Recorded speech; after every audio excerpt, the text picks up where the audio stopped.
A wise man once said to me, "You're either a great businessman or you're a great tree surgeon." Since then, I have seen hundreds of tree surgery businesses struggle with some of the simplest tasks, or worse, fail completely. The Tree Surgeon's Mastermind course is a first of its kind and looks at all aspects of what it takes to run a business, from correctly pricing up work that makes you a profit to taking on new staff and understanding what it takes to grow a business.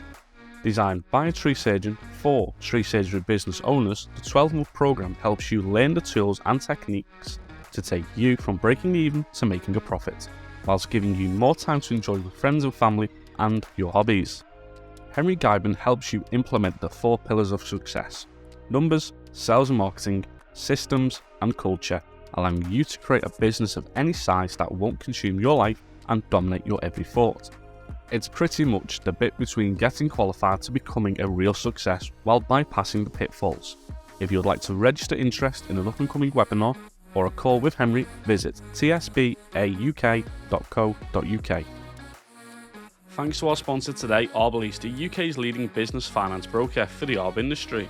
If you're looking to finance a new or used machine, get an instant finance estimate from Arb. Find hundreds of trusted machines at arblease.co.uk or source a machine yourself from any dealer or private seller. Arb will spread the cost of ownership with competitive, affordable monthly payments and a market-leading low fixed rate. Play online 24/7 at arblease.co.uk. Arb is 100% impartial and 100% Arb.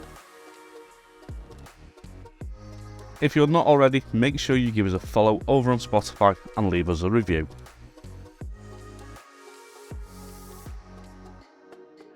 Welcome to episode 33 of the All Things Arb podcast. This week we remain lost in the Midlands and are joined by Adam Davies.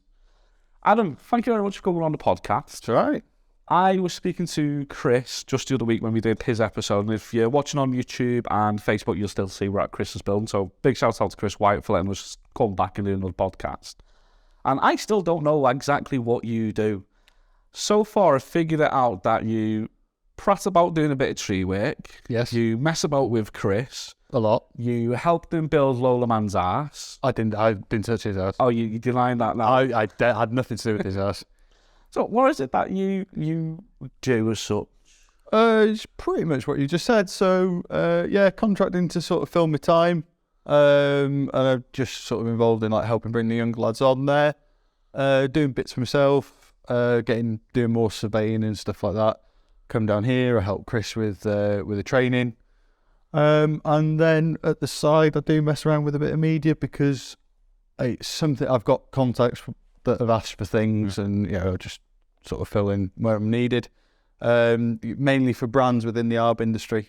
The main reason I've got you on the podcast because we got talking about something which has probably been spoken about to death, but it's something that I want to keep like a record of, and it's two-rope working. Yes, it is indeed. Yeah. So before we get into it, I'm going to ask you the one question that you hate already. What does arboriculture mean to you? I've had to think about this one. What's it mean? I suppose when I look at it, how do you define an arborist? And I suppose I'd probably go down the route of the overall understanding of trees and how they fit into mostly the urban environment and how we look after them. And it's everything. Like for me, tree surgeon, I differentiate an arborist and a tree surgeon by a tree surgeon doing, without being rude, because they do the cutting. They do the thing that everybody sees.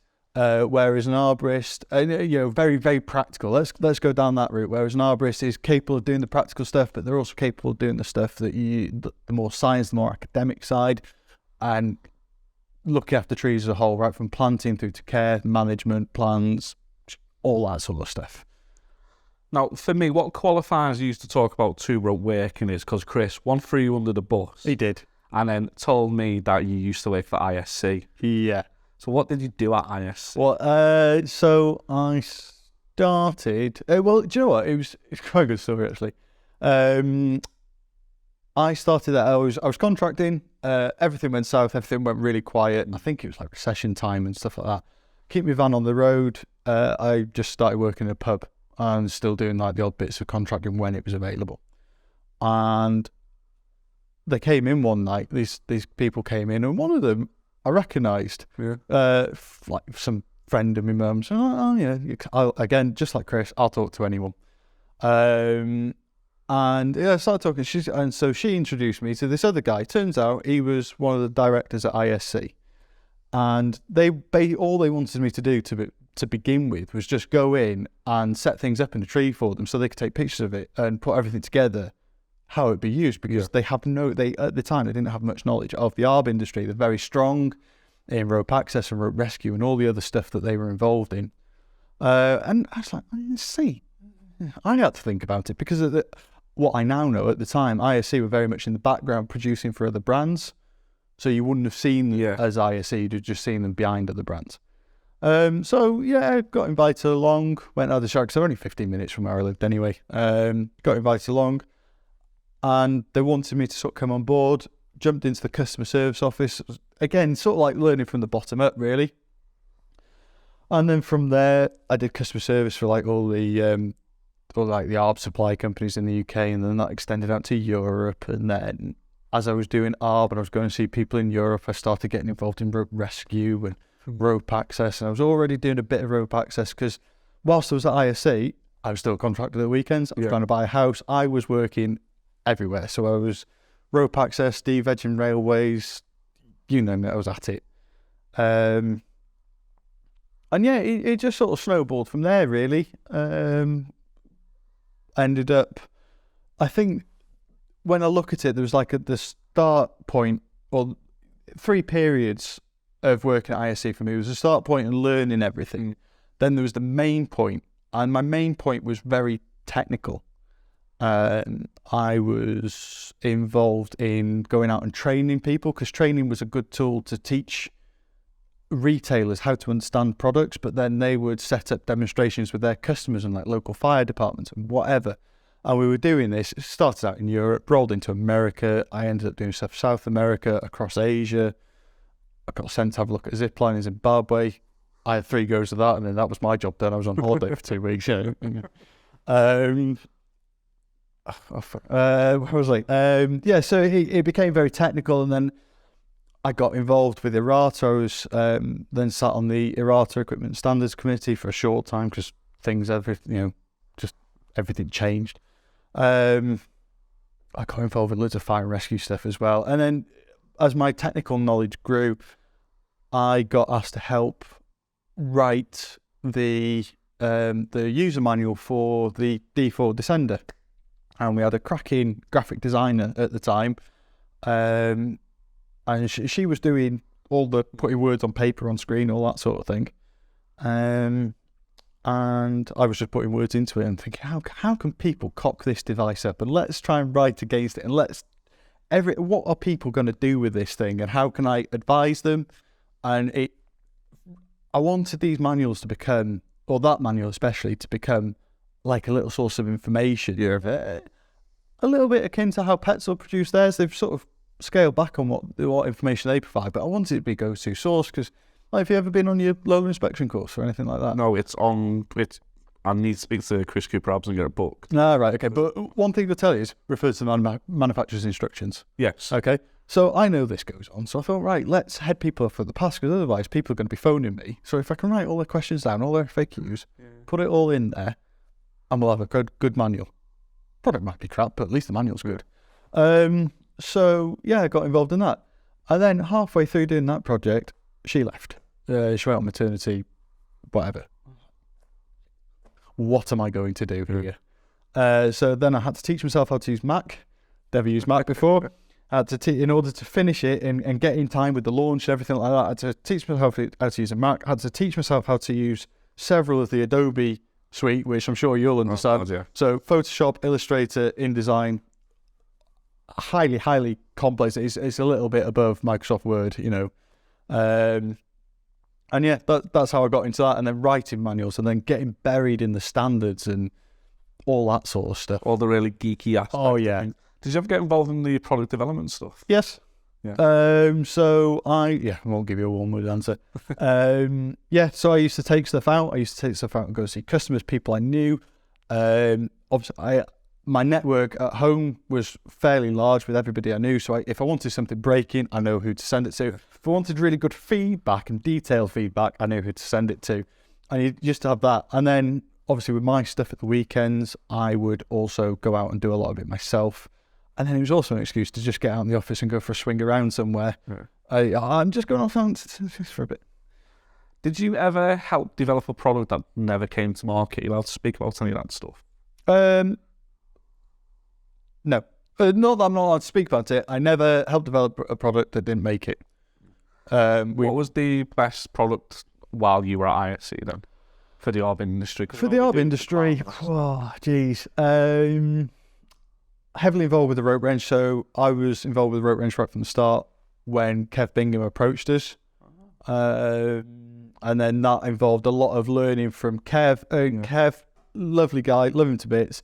But because he was so close to the rope wrench, it was very hard for me to explain it. And then I knew that my job then would be to take the rope wrench and explain it to everybody else. So I needed to really understand the rope wrench. So then there was somebody else, I don't know, Rich Hattier, don't know if you know him. A good friend of mine, lives over in Kentucky. And he just like the best explainer and just one of the nicest guys in the world that you'll ever meet. So I learned from him, and then it was all a case of then me going off and playing with it, and then I could then start taking it to the retailer. So I took it to retail, and oh my God, was that hard work to begin with. When I look at everybody with a rope wrench now, I think, oh, the trouble I had just to get retailers to take it on. Because, I don't understand it, and nobody's asked for it. Well, nobody's asked for it because they've not heard of it. Moving over to the two rope aspect, how did you get involved with Chris? That's first. How did I get involved? What, with two rope aspect or with Chris? With Chris first. With Chris. Oh, geez. He was pestering me to come and help him with some little event he was running. I think it was fair to say it. Yeah. So yeah, that was the big rescue event that he asked for help with. He asked for help from ISC. I came down. We sponsored it, gave prizes, all that sort of thing, and got chatting to him. And I thought, there's his stuff. He's got loads of things going on, and at the time I could see, from ISE's point of view, because he was so good at what he does and his attention to detail and just how easy he is to work with, it would make my job for ISE doing videos. So that's another thing I do. Photography, bit of a passion of mine, bit of a hobby, and then that transpired into doing all the catalogue and videos and stuff like that for ISE as well. Another hat at ISE. It's not a particularly big company inside, so you all wore many hats. Yeah. So I came down to do the rig and rope wrench video with Chris. I've seen this video online. Wasn't it? Is this the one? It was the first time he was doing SRT on camera to the industry. Yeah. So we had a crash course in SRT, and then because obviously it's all about product and keeping all the brands and everything that you're trying to show off all your products. Even though we're looking at this one, there's all these ones in the background that people notice. So yeah, we did that, and then that was the first time. So obviously he was a bit preoccupied with his event when I first met him.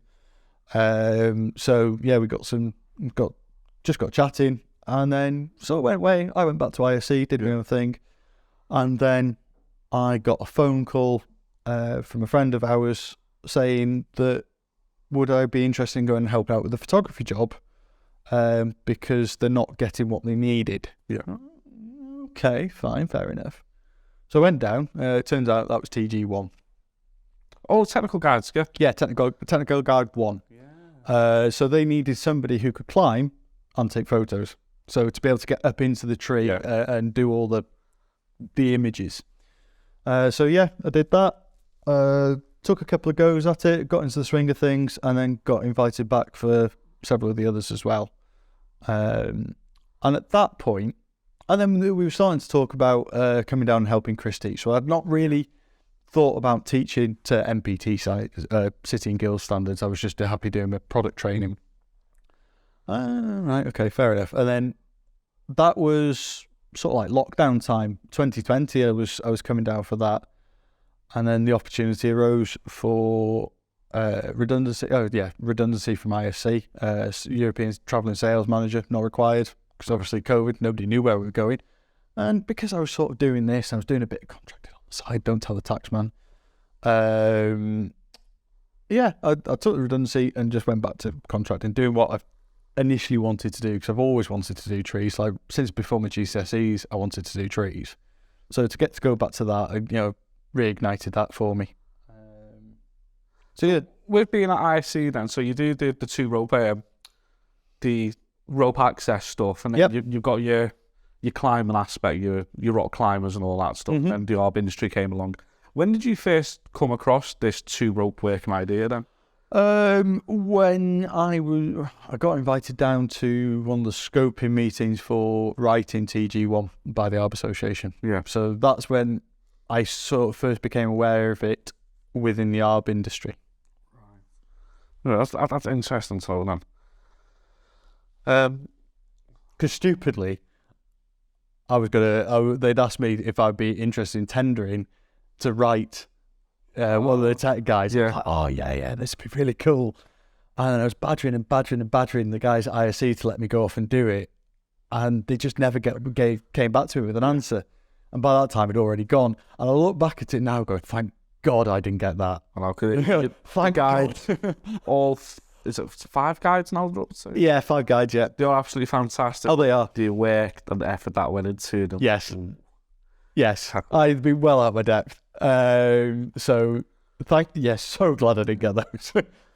With the two ropes stuck in TG1, did the Arb Association just accept what HSE had to say about it all? Pretty much, you've got no choice. You got no choice. So there's like no two-way working.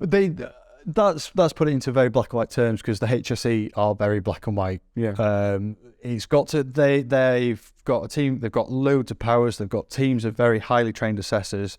Not so keen on Arb. They have to bring in external experts to HSE for stuff they look into, but it has to fit into their categories. So everything has to fit into their categories, and the Arb industry is sort of floated around the edge and used funny words to try and escape it.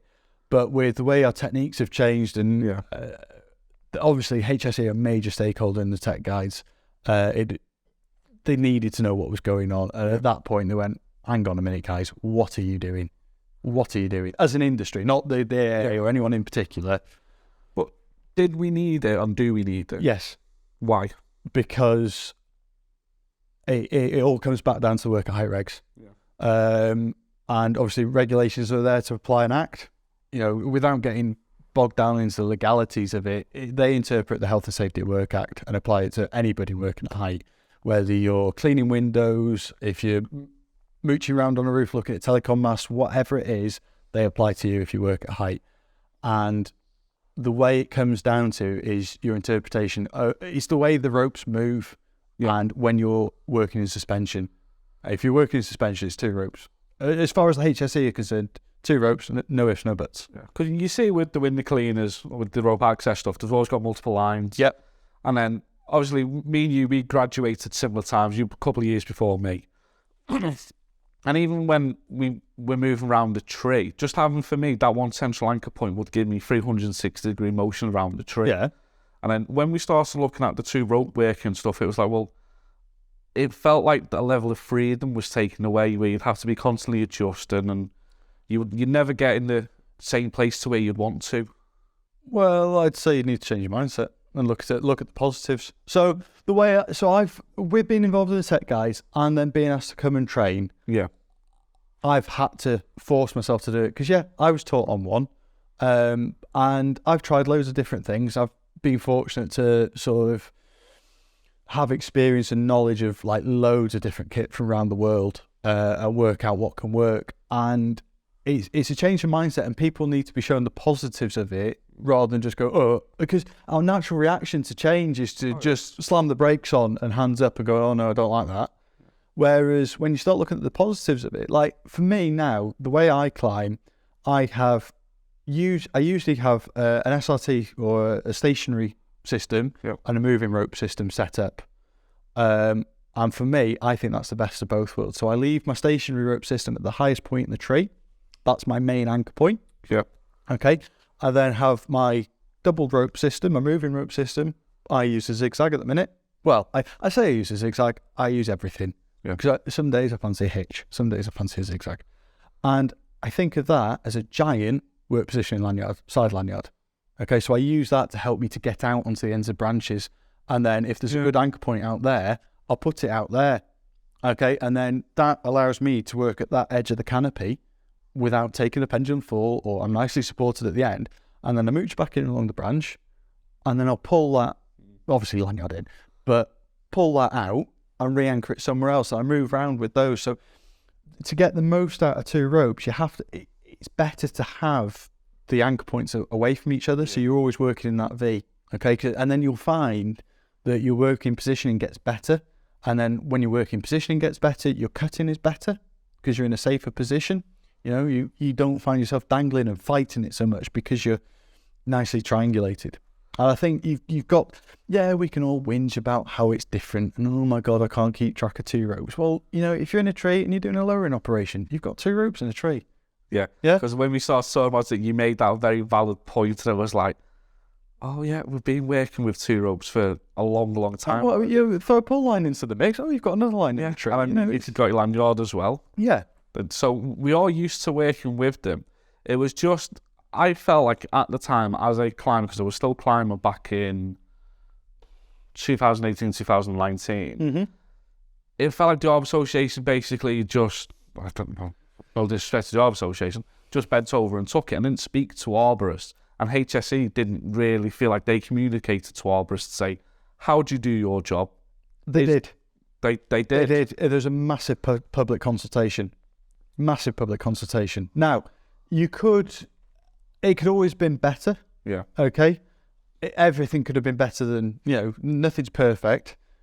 Maybe they could have seen, but it was out there. Okay. If you're not tapped into those channels, then whose fault's that? Yeah, fair enough. Okay. I'm not massively against the Arb Association. I'm not like I work for them. I'm massively pro them, and everything they do is amazing, because it's not, and they've got a lot of work to do. But just looking at it objectively, they did put it out into consultation. I can only liken it to something else. Like, there's a big survey going on for one of my hobbies at the minute, and to take part of that survey, a couple of the member organisations have said, they've emailed me because I'm on the mailing list, and retailers have emailed me going, are you aware of this survey? It's your chance to speak up for your hobby. Yeah. Get on it now. So maybe the Arb Association could have done that, but then I think it's sort of incumbent on us as professionals to be tapped into where the news is coming from, rather than just relying on what Facebook said. What do you say to the people who are still against 2-row working, for instance, saying it's not practical in a conifer reduction, for instance? Well, it is. You just got to. It sounds very callous, but at some point you just got to, put your big boy pants on and learn to use it. Because it's the way it's going. It has to be that way, because that is the way everything's set up at the top and the way it trickles down. There's always a way. And once you get your head around it, you'll find it actually makes everything a lot easier for you.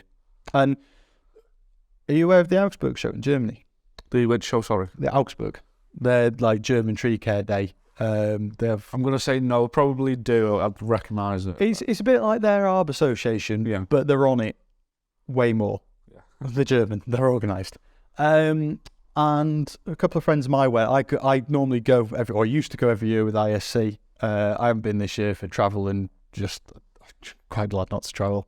But a few of my friends went, and they sort of fed back to me what had happened. And there's one feature at the Augsburg thing. They have a big seminar going on, and they like to talk about their accident rates and accident statistics for the past year.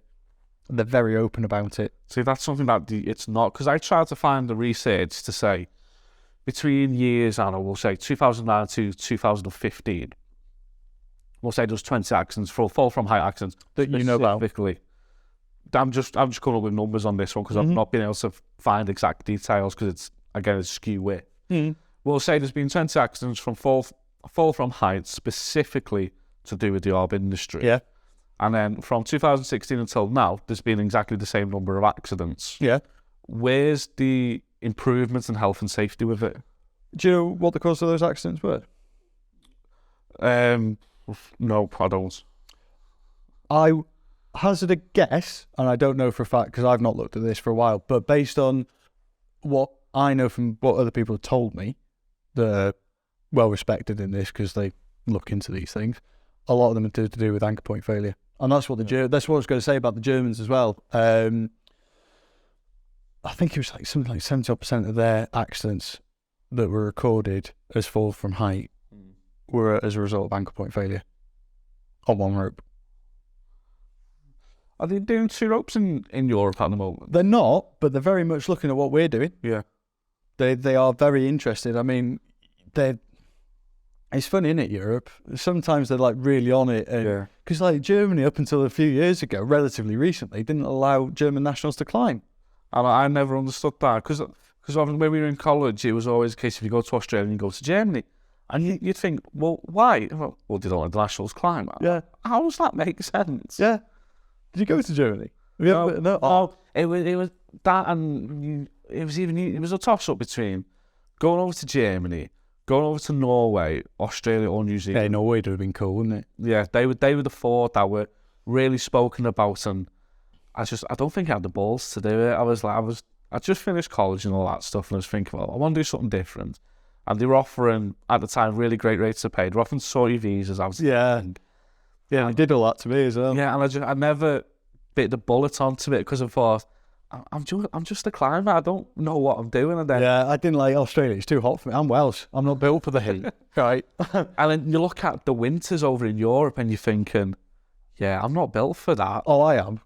I'm completely off. Cold and wet, I'm absolutely fine. It's the heat that killed me. If you could, how many countries have you climbed in then? Oh, lots. Yeah. With the exception of Australia, I think as a continent, and on Antarctica, there's no trees there. So 2-rope working, is it now enforced? I'm going to be the idiot at the moment. Is it now enforced? Like, it's taught in colleges, it's taught in private education. Yes. And it's mandated, it might not be the correct way, but it's mandated for your local tree surgeon to use it. In theory, yes. In theory. That's the big question, isn't it? Yeah. Because we still see climbers day to day still on one rope. Yeah. And then that comes down to the insurance aspect. Possibly. Now, I can't quote the company, but I'm going to try and read it out. So I reached out to a couple of insurance companies.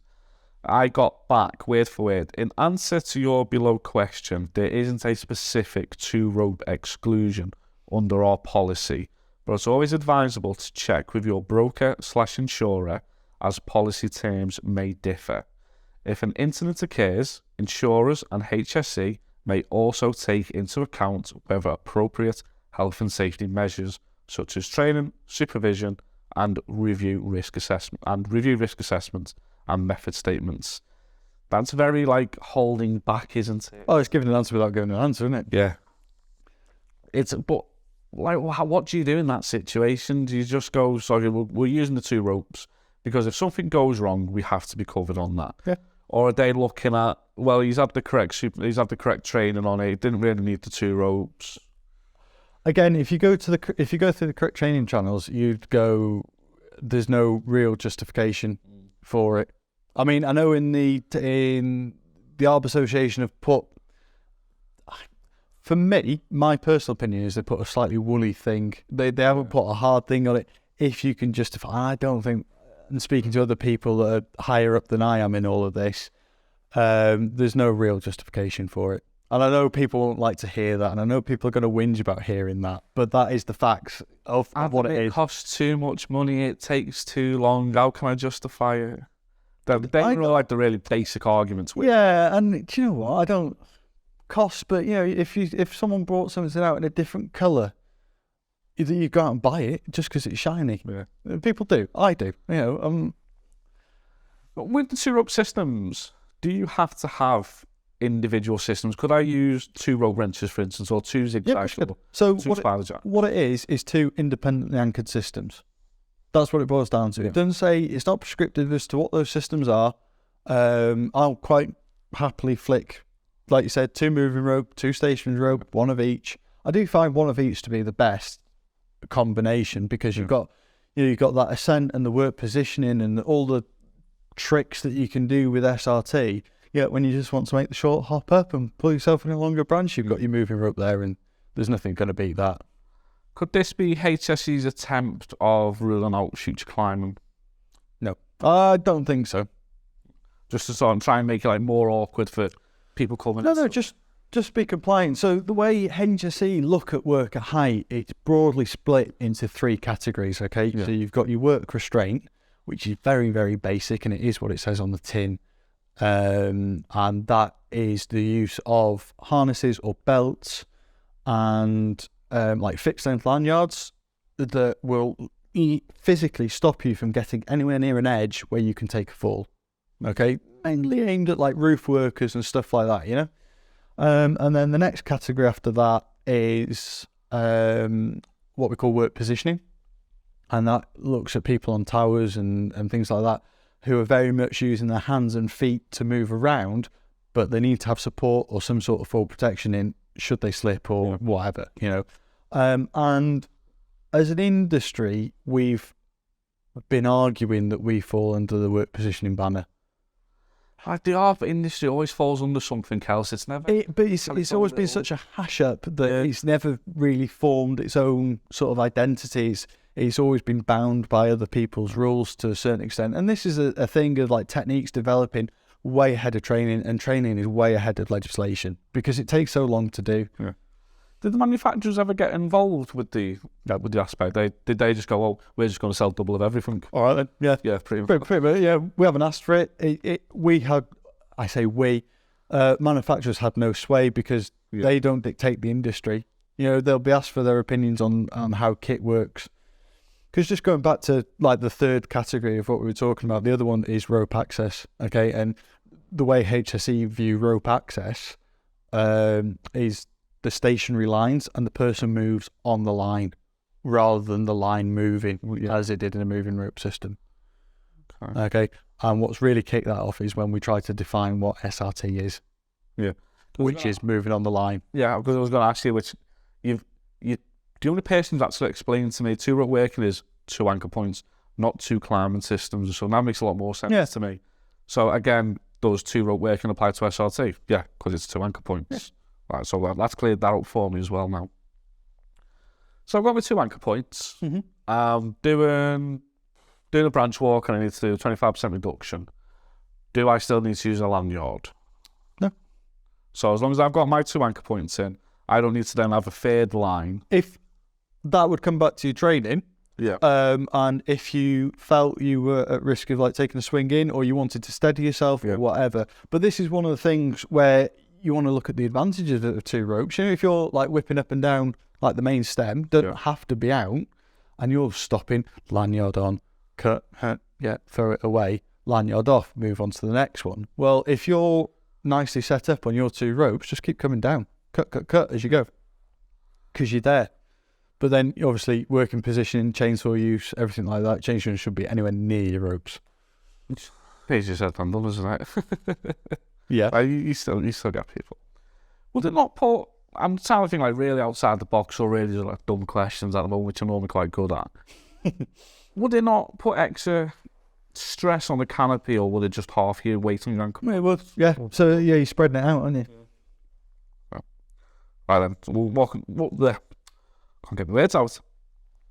How did the colleges teach themselves they have to go and do, like, or did HSE come up with a guide of this is how you now do 2 ropes? It's not up to the HSE to do that. That's up to the training organisations to do that. So that would be up to City and Guilds? City and Guilds, Lantry, yeah. So obviously assessors, highly capable people. They are by the very nature of the position they're in and what they're expected to do to keep up to date with things. So they were given, I don't know the ins and outs of the dates and stuff like that, but eventually there was a line in the sand drawn, from what I understand, that like a little bit of a transition period, we'll call it, and then after that, done. I mean, Chris would be a better one to answer that from the assessor's point of view. But they were given, there was the options of going on workshops and stuff with the training organisations. They put training documentation out and stuff like that. So they did their bit to support their assessors. say I was coming down to Chris to do a refresher course, Yeah. would I now move over to the 2-rope? Yeah. And without pushing courses or anything like that, maybe that is the best way to come and do it. If you feel like you do need to make it, or you've had negative experiences of it or whatever, just get yourself on a refresher and go and have someone point out all the benefits to you, and you can practice it without being on that pressure of work. Because that's what I found as well when I started forcing myself to move over to it. Obviously, yeah, you get yourself in a knot. Yeah. You will always get yourself in a knot, and sometimes the easiest thing is to put your lanyard on, unclip something, move it around and clip it back on. And it does take a bit of getting used to. I can't deny that. It took me a while to get used to it, especially when you spent so long on one rope. Yeah. I've just been playing with, have you seen the Camp Gyro? No. Not as massive equipment plugs or anything like that. No. But this little 3-ended swivel, I've put that on my harness. I think Ben Rose showed it to me first. And he was doing backflips and stuff through his 2 climbing systems. And you just cannot... I've seen these videos, yeah. You just can't get in a knot with it. Yeah. You clip one system to one side, one system to the other side, and you're on another swivel independent of that. Yes, I have seen it. You just can't get in a knot with the thing. So if anyone wants to try it, and that's what they're worried about, is getting in knots, I'd go for that. That was revolutionary, that thing, for me. Would you say, like, climbers now being slightly diluted because you've not got to work with your balance as much? If you've got 2 anchor points, do you like your centred then, aren't you? Yeah, but that can only be a good thing, surely. I mean, I've got a crap sense of balance anyway. I blame that my centre of gravity's off. Is it advisable to now have different ropes, different colours, whatever works for you, different carabiners, all that stuff? If that works for you, yeah. Because I could say if you had the same IC carabiners on both systems, doesn't have to be IC. Just sponsor us IC.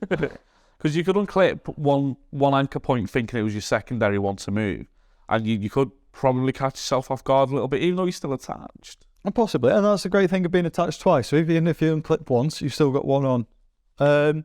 I'd say, like, certainly from a training point of view, like, it does help, certainly when ropes are different colours. Yeah. It does help. And I try and avoid green if possible. I always try and avoid green. Never understood that. Why make a green rope in a green? Yeah, or blue and you just look behind us. Like, the amount of green ropes are green. Like, yeah. Why would you